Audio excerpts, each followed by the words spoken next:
Hey guys, I'm Michael Hernandez, and Senator Ted Cruz of Texas, has the softest hands of any living man alive.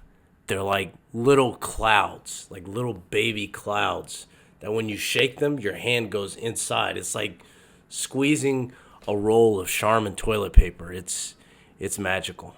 Charmin's next line of toilet paper should be called Ted Cruz hands. It's pretty fantastic.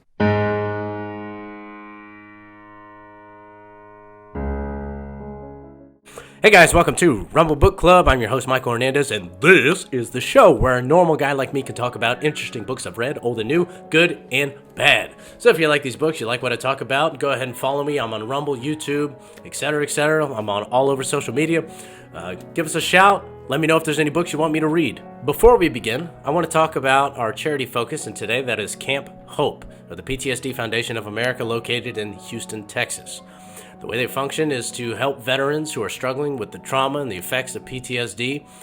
Over 1,300 lives have been saved through graduating their program, because right now we're losing an average of about 21 to 22 veterans a day to suicide, and they have made it their mission to reduce that number.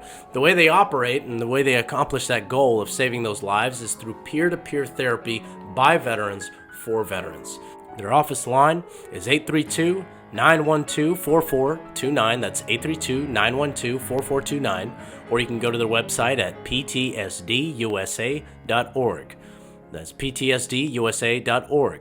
Now, if you're a veteran or you know a veteran who is in a very dark place and could use help, their crisis line for veterans is 877-717-7873. That's 877-717-7873. So today we're going to be taking a look at a new release. It came out in May, and it's a study of one of my favorite people of all time. Today we're going to be taking a look at Maverick by Jason R. Riley. So Jason Riley is a senior fellow at the Manhattan Institute. He's a columnist for the Wall Street Journal, and he's the author of the bestseller Please Stop Helping Us. Now, his book is an evaluation of the ideas and the cultural effect of Dr. Thomas Sowell, as well as some of the influences that contributed to not so much what he thought, but the style and how he built his ideas. So Thomas Sowell himself is an economist. He was a renowned professor for many years at multiple prestigious universities. He's an author of over 30 books, many of them bestsellers, and particularly the book Basic Economics. That's one of his top bestsellers even to this day. He's a commentator on multiple different topics. He's been featured on Fox News, among other platforms, and he's a fellow at the Hoover Institute. So taking a look at this book, now we're going to start with our criteria, looking at the aesthetics. So for bios only, I make an exception of having someone's face on it, and not autobiographies. I don't like people's faces on autobiographies. This isn't an autobiography. Thomas Sowell didn't write this. This was written by Jason Riley. So he's writing this on Thomas Sowell, who actually he does have a relationship with. He is a friend of Thomas Sowell's. So for biographies, I do make an exception of having someone's face. I think that's fine. It's done rather tasteful. The text is simple. It's a black and white. And Thomas Sowell, just as a general rule, has a naturally wise-looking face, a wise, skeptical-looking face. He looks like someone whose face belongs on a book. You know, that might just be my own personal bias, but I have nothing against the cover. I think it's well done. It's a good thickness for the size, good feel. You can tuck it into your book bag. I know I did when I was out and about reading it. Great cover. Pops off the shelf. No complaints about it. Aesthetically, 10 out of 10. So as far as readability goes, it's very well written. It can be a little challenging if this is your first time ever reading about Thomas Sowell or about any concepts of economics. If this is your first exposure to any of this content, it might be a little bit challenging, because it is a academic study of Thomas Sowell and a lot of his beliefs, his line of thinking, his influences. So if this is your first exposure, you might struggle a little bit, but even then, not much, because it's written so clearly and concisely. It's very relevant, especially to modern readers. It mentions very updated things. Like I said, this is a new release, so it does cover some of the more controversial issues of today, like the Black Lives Matter movement, reparations. It covers controversial figures that really have been more of a detriment to the black community, such as Ibram X. Kendi or Ta-Nehisi Coates, that mentions him several times throughout the book. And as far as the physical nature of making it an easy read, it does have cream color pages with large, bold, clear font, which makes it very good. So other than the slight struggle for first timers on this topic, it's a fantastic, easy read. So I still rate it high, very high, as a 9 out of 10. As far as the content covers the life of one of the greatest independent thinkers of all time. And that's something that you can't just take my word for it. Most of the prolific minds of our time that have heard about him or have studied about him, studied with him, or even people that have debated against him will admit that he is one of the greatest independent thinkers of all time, bar none. So it follows Sowell's intellectual journey from Marxist to more conservative-leaning independent. He tries to stay away from direct political affiliations. He's done that multiple times throughout his life. He's made it a point to say, I don't throw my weight in blindly with one party or another. And he really made a name for himself, not just on his intellect, but he challenged consensuses that were based on just boilerplate thinking or narrative or opinion. He's been known to be someone that has taken sloppy thinking, these platforms that were built on sloppy thinking, and just ripping them to shreds through facts. So I know typically the hot name of the day is Ben Shapiro for, this figure rips up leftist talking points with facts and logic. Well, this is the guy that Ben Shapiro was influenced by as far as that style of taking an idea and ripping it to shreds with facts.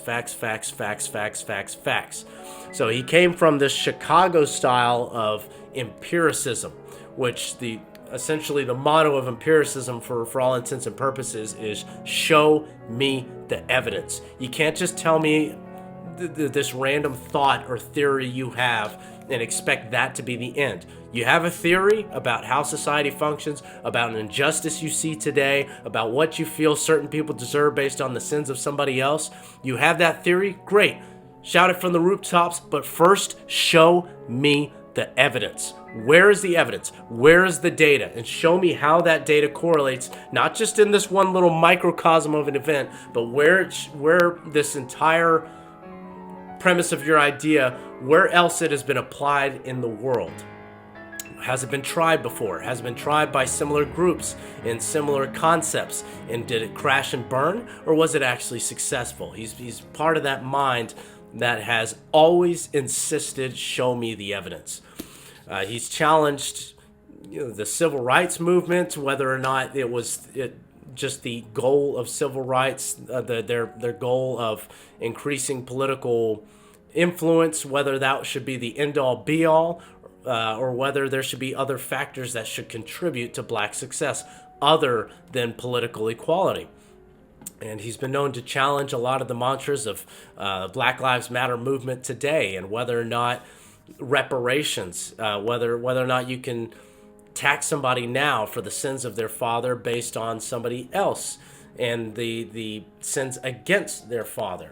So the fact that you water down this critical thinking, and you water it down with platitudes and just theories that are untested, is not enough for Thomas Sowell. Leftists were only able to either ignore him or attack him personally by trying to attack his motivations, because you really can't take Thomas Sowell's positions head on. They're pretty much bulletproof. He doesn't really open his mouth on a topic unless he's studied it and studied correlating events and parallel scenarios across the globe. He's such a broad thinker and such an intense thinker on the individual topics he covers that you're not going to rip his ideas up in the same way he rips up leftist talking points. It's just not going to happen.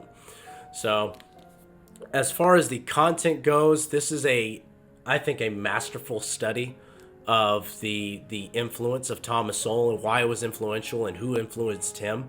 I think it's a masterful study. It's very well written, and it does introduce new readers to Thomas Sowell that might not have opened up his work. It does give a lot of his writing as well, little bits and pieces from Thomas Sowell's writing. So it's great exposure for someone who's never learned of Thomas Sowell and is interested. They've heard his name, maybe they want to know more about him. So as far as the content, it's a clear and concise 10 out of 10. The book is Maverick by Jason Riley. I recommend everyone go get a copy. I found this at Barnes & Noble. You can go to Barnes & Noble and pick it up today. It's a new release. Again, the book is Maverick by Jason R. Riley. Go ahead and get a copy.